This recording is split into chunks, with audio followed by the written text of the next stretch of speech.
আসসালামু আলাইকুম। বাংলাদেশ থেকে জর্জিয়া ভিজিট ভিসার জন্য কিভাবে আবেদন করবেন স্টেপ বাই স্টেপ পুরো প্রসেসটা আজকের ভিডিওতে দেখব। আমি এখন আছি বিএফএস গ্লোবালের অফিসিয়াল ওয়েবসাইটে। এই ওয়েবসাইটের লিঙ্কটা আমার ভিডিও ডেসক্রিপশনে দেওয়া থাকবে। এই ওয়েবসাইট থেকে আই অ্যাম অ্যাপ্লাইং ফ্রম কোথা থেকে আবেদন করতেছেন? বাংলাদেশ। কোন কান্ট্রির জন্য?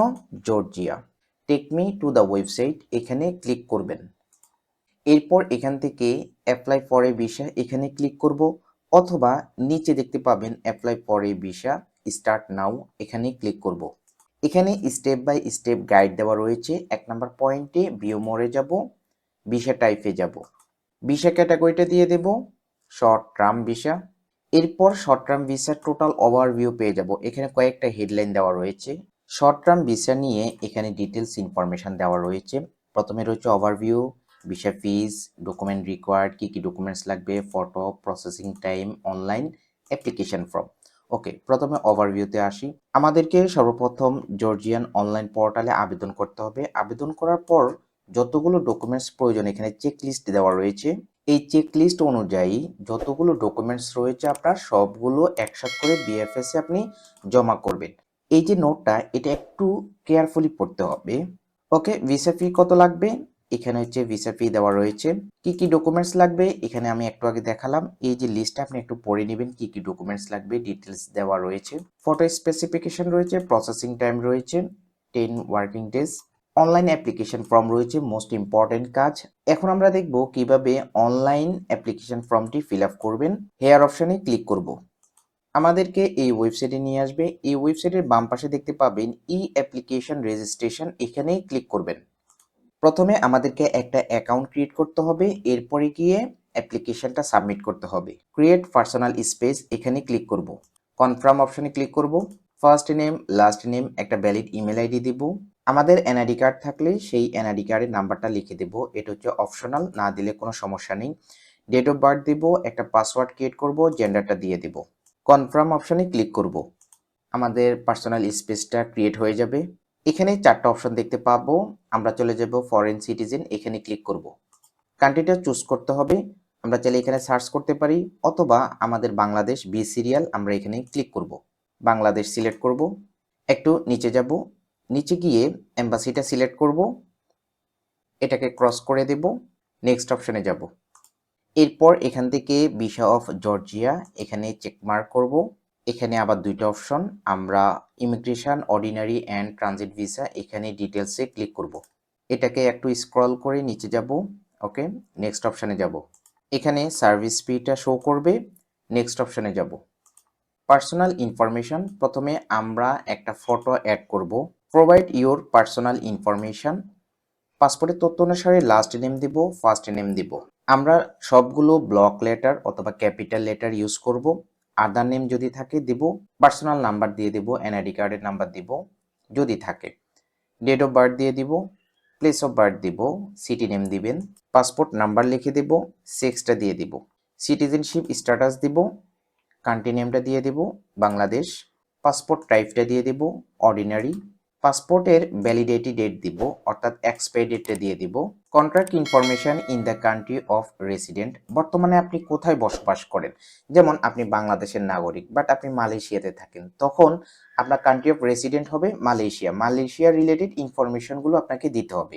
কিন্তু আমি এই মুহূর্তে বাংলাদেশে রয়েছি, সো বাংলাদেশ দিয়ে দেব, সিটিটা দিব, অ্যাড্রেসটা দিয়ে দেব, পোস্টাল কোড দিব, একটা ভ্যালিড ফোন নাম্বার দিব কান্ট্রি কোড সহ, একটা ভ্যালিড ইমেল আইডি দিব। এরপর বলেছে do you have USA EU Schengen member state active applied recurrent visa. মনে রাখবেন, অ্যাপ্লাইড রিকারেন্ট ভিসা মানে হচ্ছে multiple entries for entry departure of the country, অর্থাৎ আপনার ইউএসএ ইউ অথবা সেনজেন মেম্বার স্টেট কোনো কান্ট্রির মাল্টিপল এন্ট্রিজ ভিসা রয়েছে কিনা, যদি থাকে আপনি ইয়েস অপশনে ক্লিক করবেন, আর যদি না থাকে নোতে ক্লিক করবেন। Do you have residency in any country, আপনার অন্য কোনো দেশের রেসিডেন্সি রয়েছে কিনা, যেমন আপনি বাংলাদেশি নাগরিক বাট মালয়েশিয়াতে থাকেন, মালয়েশিয়াতে আপনি কিভাবে রয়েছেন, ওয়ার্ক পারমিটে রয়েছেন, যদি এমন হয় তাহলে আপনি ইয়েস অপশনে ক্লিক করবেন, এক্ষেত্রে মালয়েশিয়া দিয়ে দিবেন। আপনি যদি বাংলাদেশে থেকে থাকেন তাহলে নো অপশনে ক্লিক করবেন। এরপর বলেছে if you are applying for a visa of country which is not your citizenship. এরপর বলেছে if you are applying for a visa of country which is not your citizenship or place of resident please indicate legal basis for being in it. Okay, এটা মানে হচ্ছে ধরুন আপনি একজন Bangladeshi but আপনি মালয়েশিয়াতে থাকেন। কিভাবে থাকেন? ওয়ার্ক পারমিটে থাকেন। তাহলে এই ক্ষেত্রে আপনি এভাবে লিখে দিবেন। আবার ধরুন আপনি মালয়েশিয়াতে স্টুডেন্ট ভিসায় রয়েছেন, এক্ষেত্রে আপনি স্টুডেন্ট পাস লিখে দিবেন। আবার দেখা গেল আপনি সেখানে এই মুহূর্তে ভিজিট ভিসায় রয়েছেন, সো আপনি এই ক্ষেত্রে কি লিখবেন? Tourist visa if allowed. যেহেতু আমরা বাংলাদেশি নাগরিক এবং বাংলাদেশে রয়েছি, সো আমরা এটাকে নট অ্যাপ্লিকেবল দিয়ে দিব। রিপ্রেজেন্টেটিভ এক্ষেত্রে কিছু দেওয়ার প্রয়োজন নেই। যদি মনে করেন যে আপনি রিপ্রেজেন্টেটিভ দিবেন তাহলে রিপ্রেজেন্টেটিভের এই ডাটাগুলো ফিল আপ করে দিতে হবে। এক্ষেত্রে আমি এটাকে চেকমার্ক উঠিয়ে দেব।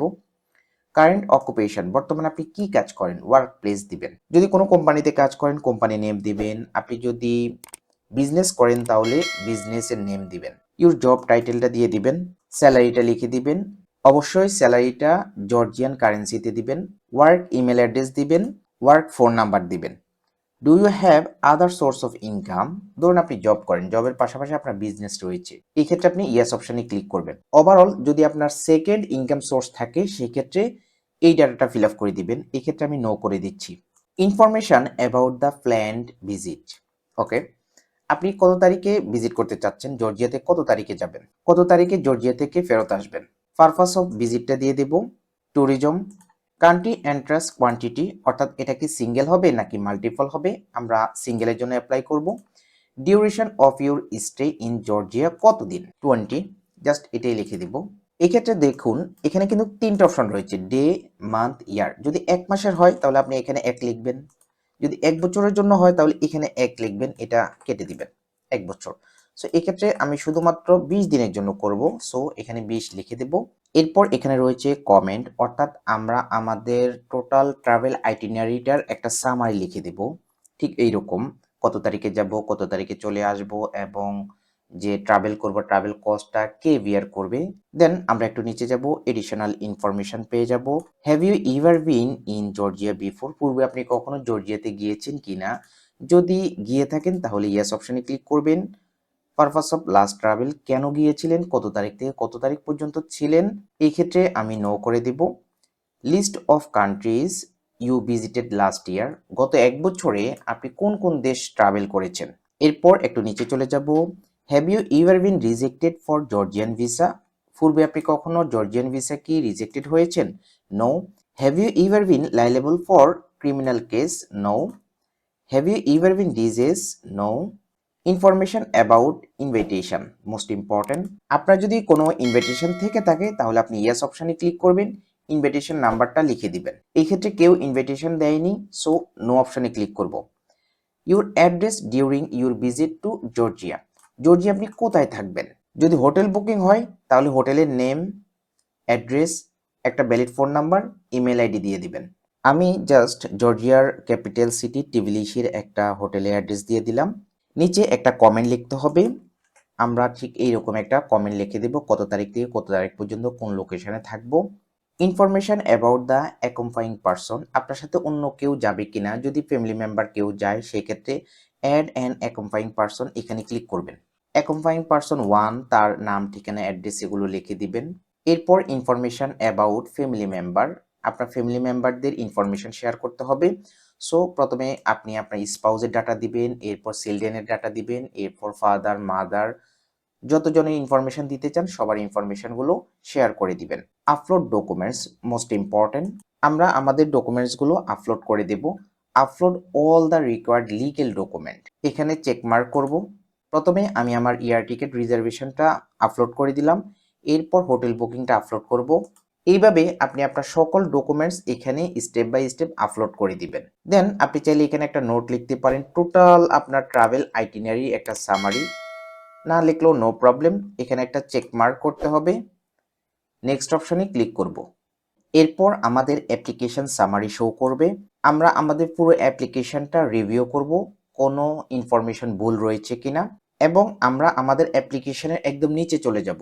নিচে এসে এখানে একটা চেক মার্ক করব, অ্যাপ্লিকেশন রেজিস্ট্রেশন, এখানে ক্লিক করব। এরপর এখানে আমরা ইনভয়েস দেখতে পাবো, স্টেটমেন্ট দেখতে পাবো, ফর্ম দেখতে পাবো। আমরা সবগুলো ডাউনলোড করে নিব। এটা হলো আমাদের ইনভয়েস। এখন আমরা স্টেটমেন্টটা নিব। এই হলো আমাদের স্টেটমেন্ট, টোটাল 6 পেজ। দেন আমরা ফর্মটা ডাউনলোড করব। এই হলো ভিসা অ্যাপ্লিকেশন ফর্ম, এটা হচ্ছে 4 পেজের। দেন এখান থেকে আমরা অ্যাকাউন্ট পেজে চলে যাব। আমরা আমাদের অ্যাকাউন্টে এখানে ক্লিক করে সকল ইনভয়েস ডাউনলোড করতে পারবো। আবার অ্যাকশন এখানে গিয়ে আলাদা আলাদাভাবে সবকিছু ডাউনলোড করতে পারবো। এরপর সকল সাপোর্টিং ডকুমেন্টস আমরা রেডি করব। রেডি করে আমাদের বিএফএস এ চলে যাব, সেখানে ফাইলটা সাবমিট করব। বিএফএস এ কোনো অ্যাপয়েন্টমেন্ট ডেট বুক করতে হবে না, এখানে স্পষ্টভাবে বলা রয়েছে। এভাবে আপনি বাংলাদেশ থেকে জর্জিয়া ভিজিট ভিসার জন্য আবেদন করতে পারেন।